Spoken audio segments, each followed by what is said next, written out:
Hello friends, स्वागत है अपने इस यूट्यूब चैनल रूपचंद टिकी जीएस गुरु में। बच्चों, आज हम जो है कक्षा 10 के सामाजिक विज्ञान के विद्यार्थियों के लिए चैप्टर लेके आए हैं।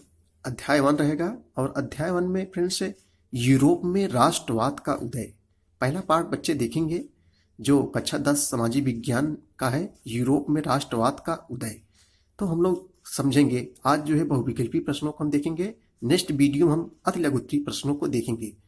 तो बच्चे, आज हम लोग चलिए देखते हैं यूरोप में राष्ट्रवाद का उदय कैसे हुआ। यूरोप में राष्ट्रवाद का उदय सबसे पहले हम लोग समझेंगे यूरोप क्या है। फ्रेंड्स, यूरोप किसे कहते हैं? कुछ बच्चे सोचते हैं कि सर जी ये यूरोप एक देश है, एक क्या है, एक जिला है। नहीं, यूरोप फ्रेंड्स एक महाद्वीप है। यूरोप बच्चों क्या है? यूरोप एक महाद्वीप है। हमारे पूरे पृथ्वी पर कितने महाद्वीप हैं? 7 महाद्वीप हैं। उसमें से यूरोप भी एक क्या है? महाद्वीप है। और महाद्वीप किसे कहते हैं फ्रेंड्स? जो बड़े बड़े समुद्रों से घिरा होता है, ऐसा स्थल जो बड़े बड़े समुद्रों से घिरा होता है उसे हम लोग क्या कहते हैं? महाद्वीप कहते हैं। और जो छोटे छोटे समुद्रों से घिरा होता है, जो छोटे छोटे वह स्थल जिसके चारों तरफ छोटे छोटे जो है समुद्र है, उससे हम लोग द्वीप कहते हैं। लेकिन वह स्थल जिसके चारों बड़े बड़े महान महान सागर हैं, उसे हम लोग महाद्वीप कहते हैं। तो आप बच्चे समझ गए होंगे सर जी यूरोप क्या है। यूरोप एक महाद्वीप है जिसके अंतर्गत बहुत से देश हैं। जैसे एशिया महाद्वीप है, यूरोप महाद्वीप है, उत्तरी अमेरिका, दक्षिणी अफ्रीका, अफ्रीका महाद्वीप, ये सब क्या है फ्रेंड्स? ये सब महाद्वीप हैं। इसके अंतर्गत बहुत से देश पाए जाते हैं। जैसे अपना भारत, बच्चे सोचते सर जी अपना भारत क्या है? भारत अपना एक देश है और ये किस महाद्वीप में स्थित है? तो भारत अपना जो है ये एशिया महाद्वीप में स्थित है। अब बच्चे समझ गए होंगे कि यूरोप क्या है। तो यूरोप में राष्ट्रवाद का उदय। तो बच्चों, यूरोप आप समझ गए। अब सोचो कि राष्ट्रवाद क्या है। तो फ्रेंड्स, राष्ट्रवाद उसे कहते हैं, यानी राष्ट्रवाद अपने राष्ट्र के प्रति प्रेम की भावना, अपने राष्ट्र के प्रति प्रेम की भावना को ही हम लोग क्या कहते हैं? राष्ट्रवाद कहते हैं। यानी फ्रेंड्स, अपने देश के प्रति, अपने राष्ट्र के प्रति जान की बाजी लगा देना, अपने देश के प्रति प्रेम भावना रखना ही क्या कहलाता है? राष्ट्रवाद कहलाता है। यानी समय आने पर अपने देश के प्रति जान की बाजी भी लगा देना, ये हम लोग क्या कहते हैं? राष्ट्रवाद कहते हैं। जैसे हमारे यहाँ देश में भगत सिंह, चंद्रशेखर आजाद, तमाम जैसे युवा जो नेता थे, युवा जो देश प्रेम थे, जान की बाजी लगा दिए थे। तो उसे हम लोग कहते हैं, उन लोगों को अपने देश के प्रति क्या था? प्रेम था, भावना थी, प्रेम भावना थी। तो आप लोग समझ गए होंगे कि अपने राष्ट्र के प्रति प्रेम की भावना को राष्ट्र क्या कहते हैं? राष्ट्रवाद कहते हैं। यानी अपने देश के प्रति जान की बाजी लगा देना, इसी फ्रेंड्स कहते हैं राष्ट्रवाद। अब बच्चे समझ गए होंगे सर जी राष्ट्रवाद समझ गए हैं कि अपने देश के प्रति प्रेम रखना, इसी को हम लोग क्या कहते हैं? राष्ट्रवाद कहते हैं। और बच्चों, राष्ट्र क्या होता है? तो राष्ट्र जहां पर समान भाषा हो, समान नस्ल हो, समान धर्म से बने क्षेत्र हो, उसे हम लोग क्या कहते हैं? राष्ट्र कहते हैं। क्या अपने यहाँ बच्चों भारत में एक समान धर्म है, एक समान भाषा है? नहीं, ऐसा नहीं है। तो हम लोग क्या कह सकते हैं? राष्ट्र कह सकते हैं? नहीं, राष्ट्र नहीं कह सकते हैं। तो आप लोग समझ गएंगे राष्ट्र किसे कहते हैं, राष्ट्रवाद किसे कहते हैं। चलो बच्चों, सबसे पहले हम लोग बहुविकल्पी क्वेश्चन के बारे में देखेंगे, जो यूरोप में राष्ट्रवाद का उदय है, पहला पार्ट। तो पहला क्वेश्चन है कि वीना कांग्रेस किस वर्ष संपन्न हुआ? अब बच्चे समझते हैं वीना क्या है। वीना बच्चों ये जो है राजधानी, किसकी राजधानी है? ऑस्ट्रिया। ऑस्ट्रिया एक देश है, जो ऑस्ट्रिया की राजधानी वीना होती है। तो वीना कांग्रेस किस वर्ष संपन्न हुआ? वीना कांग्रेस में क्या होता है? यानी बच्चों, वीना कांग्रेस ये यूरोपीय देशों के राजदूतों का एक सम्मेलन है। जो वीना कांग्रेस यूरोपीय राजदूतों का एक सम्मेलन। अब राजदूत किसे कहते हैं बच्चों? तो राजदूत हमारे यहाँ जो है राजदूत, जैसे देखते हैं हम लोग यहाँ से भेजा जाता है राजदूत। हमने इंडिया का राजदूत किसी दूसरे देशों में राजदूत रहते हैं, जिससे हम लोग उच्चायुक्त भी कहते हैं। तो आप लोग इसमें कंफ्यूज मत होइए।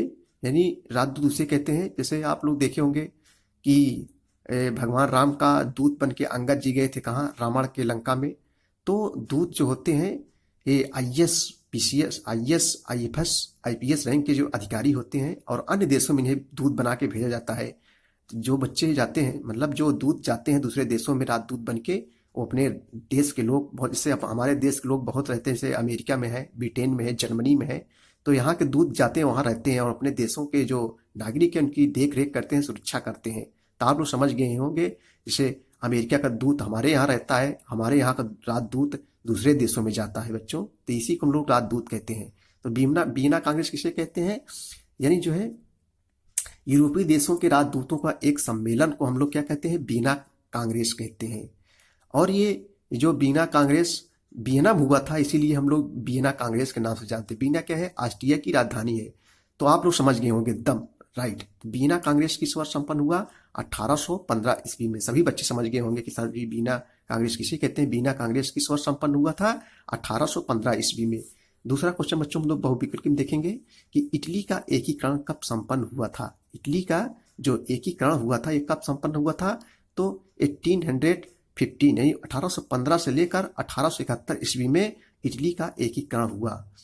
कब हुआ पूछेगा, इटली का एकीकरण कब संपन्न हुआ, तो 1815 से 1871 ईस्वी में। बच्चों एकीकरण मीन्स क्या होता है, जैसे मोटी हीटिंग्स कहें कि जब दो या दो से अधिक कंपनी मिलकर एक नई कंपनी का निर्माण करते हैं तो उसे हम लोग एकीकरण कहते हैं। यहाँ राष्ट्रवादी बात होगा, यानी जो है इटली में बच्चों बहुत से राष्ट्र बिखरे हुए थे। बहुत से राष्ट्र क्या होते, राज्य बिखरे हुए थे, तो उन्हीं सब राज्यों को एक कर देना ही क्या कहलाता है, एकीकरण कहलाता है। तो इटली में बहुत से राज्य बिखरे हुए थे। जैसे अपने बच्चों अपने यहाँ अगर भारत में देखा जाए तो पहले हमारे 562 देशी रियासत थी हमारे देश में, रजवाड़े थे।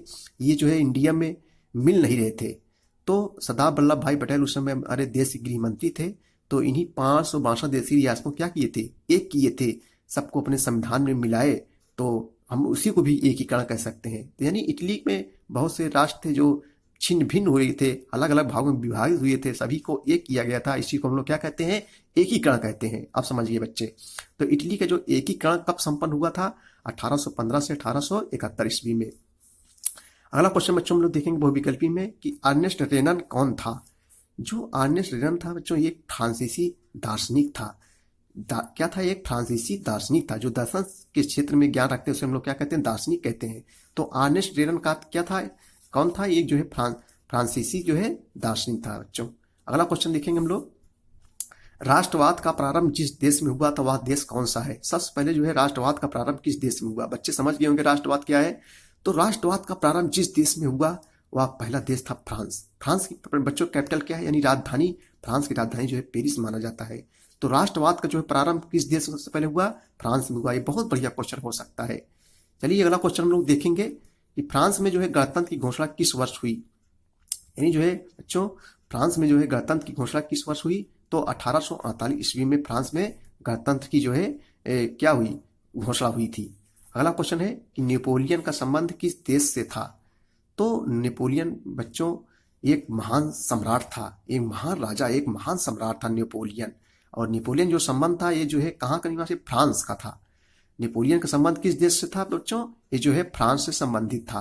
अगला क्वेश्चन देखेंगे हम लोग, इटली का एकीकरण किसके नेतृत्व में किया गया था। एकीकरण बच्चे सब समझ गए हैं कि इटलीकरण का जो एकीकरण किसके नेतृत्व में होता है, अगुवाई, किसकी अगुवाई में हुआ था। तो जो इटली का एकीकरण जो हुआ था ये जो है ज्यूसेपे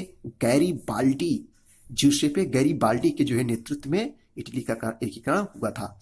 अगला क्वेश्चन हम लोग देखेंगे कि जर्मनी के एकीकरण में मुख्य भूमिका किसकी थी। अब देखो जर्मनी के एकीकरण आ गया, नहीं जर्मनी सभी जो राज्य बिखरे तो ये एक करना है, एकीकरण कहलाता है। बच्चे समझ गए होंगे कि जर्मनी के एकीकरण में मुख्य भूमिका किसकी थी, तो आंटो वोन बिस्मार्क की जो है मुख्य भूमिका थी बच्चों। जर्मनी के एकीकरण में मुख्य भूमिका किसकी थी, ऑटो वोन बिस्मार्क की जो है मुख्य भूमिका थी।